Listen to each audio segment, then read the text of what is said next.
Hello, hola y marhaba. Welcome back to my channel, everybody. I'm your host, Diego, aka Cobra Dude. As you probably have guessed it, by the title of this video, we are going to attempt to paint the Master Warden from the Baratheon attachment box. Let's get started right away, since I will be talking a lot in this video. But before we begin, remember to like, share, and subscribe so you can get all my content. And remember to hit that notification bell so every time I upload, you get it. Okay, let's begin. Okay, so here we have the Baratheon Master Warden in a more subdued pose than his "come at me, bro" pose that he had in the Baratheon box set of wardens, which was him having the hammer pointing at the enemies he's gonna crush. So as you can see, I did my famous Silver Surfer priming of making them silver, and we're going to start by the yellow bits with everyone's favorite yellow, has drag yellow.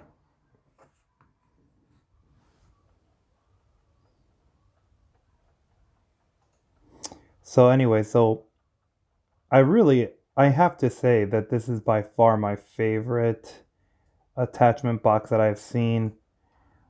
Everything that's coming out, not just because of the sculpts of the models, but also just because of the models themselves, which I think are just amazing.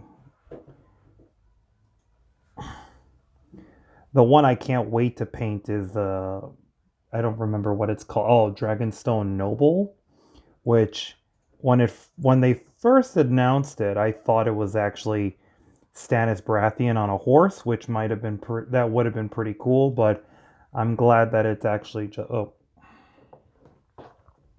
too much motion. That it's just a rando noble on from the islands of Dragonstone, which is pretty cool.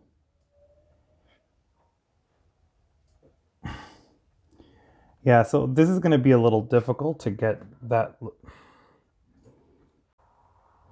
The shield is going to be a little bit difficult for us to do because I want to make sure that I don't get the stag. I usually find a little bit of trouble when I'm trying to do shields because my desire to be as perfect as possible tends to muck up some of the stuff. But as you can see, it's coming out okay so far.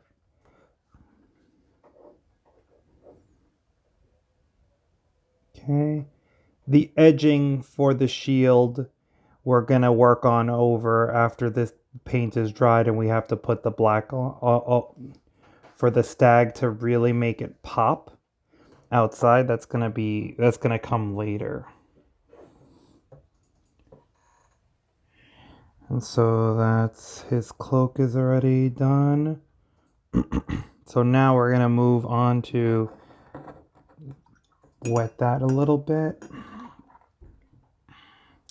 Try to get a more fine point brush so I can get the little bit of yellow over here. You know, one of the things that I find with the Baratheons that are a little bit difficult is, you know, sometimes it's hard to kind of distinguish different pieces, especially how, you know, I prime these guys where it's, you know, a little difficult to tell what piece ends where and all that good stuff. So I try my best to kind of differentiate the different parts of the armor by putting yellow where I can or where it makes sense.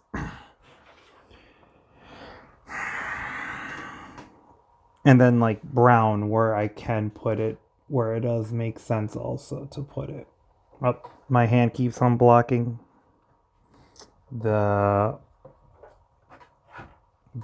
what I'm doing.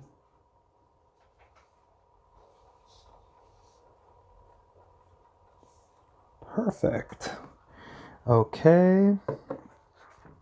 And now we get to mix the second favorite, our favorite brown, Wildwood.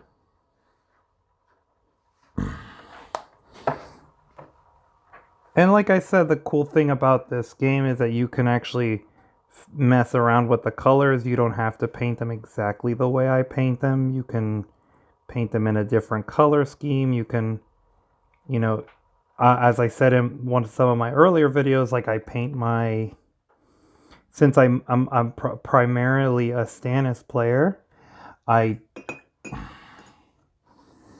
have no problem painting my stuff all Relored out and all that good stuff. Hold on one second.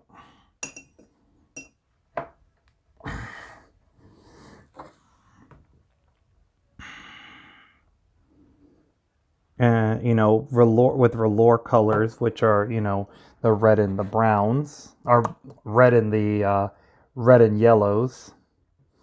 I just think that those are typically my favorite colors anyway. But you know, it's also good that you can do that. I mean, like for my Starks, for example, when I first started, I painted all my guys with the Stark colors, even though, you know, Umbers are supposed to be red, and so like I have an entire squad of blue Umber Berserkers, which, you know, is silly, but you know, it gets the job done. But you know, I know that there are some folks that are really keen on making sure that their armies are very lore compliant, we'll say. And so there, our hammer is painted. As you can see, it's a lot easier to paint these hammers than it is to paint the hammer for the Chad Knight Stampion, Stag Knight Noble.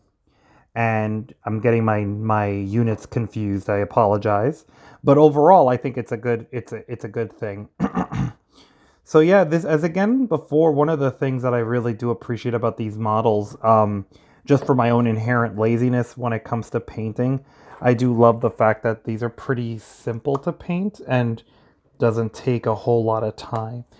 But you know, the detail is really there, and if you're, you know, a much better painter than I, you know, you could really go all out with your paints here and just really kick butt.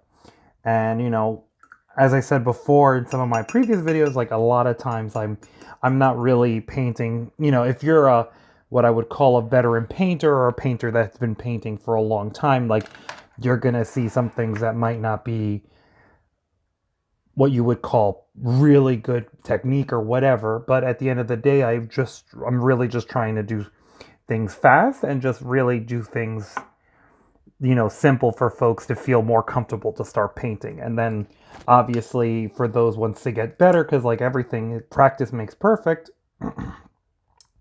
you know, you will be able to find other channels that are really good about showing you amazing techniques that are it's just amazing what they can do with paints. Mike Meeple being one of them. Man, that guy is one of my inspirations for trying to do this channel, and he does amazing work, dude. It's really just quite phenomenal what he can do. I highly suggest you check him out, only after you check out my videos, obviously. So anyway, so we're gonna put some black. I'm gonna use Black Templar Black from the Citadel, the contrast paint lines. And so this is always another thing that always kind of messes with me, is when I put the black on these on the shields. I'm always afraid that it's gonna, you know, go into the, what's it called, into the yellow, and it's gonna just look not good. And as you can see, I'm pretty nervous about this, but I'm actually happy with the results so far. I'm kind of coloring in everything that I can see. And again, like the stuff that I miss, I'm just going to put a wash over it to kind of dull it out and make it look like battle damage or something. Or at least that's the story I'm going to tell people. Like, hey, why'd you miss this spot? Oh, no, battle damage, dude. Come on. Paint rubs off when you're constantly fighting for the true king, Stannis Baratheon. But look at that. That's not that bad. Actually pretty happy about that. So yeah, so I have the second one that I'm going to do. So I'll show you, and then I'll put, the base and everything. If you want to see how to do some basing, please check out my other video on winter basing. I might do another one for sand basing, but for like diorama effects or whatnot. But yeah, here you go. So far so good. I'm going to put a wash over this guy and let's show you when it dries. The final product, as you can see, these guys are all nice and shaded and colored through. I put some nice base through. So thank you for joining me. I hope you have a great rest of your day. Bye.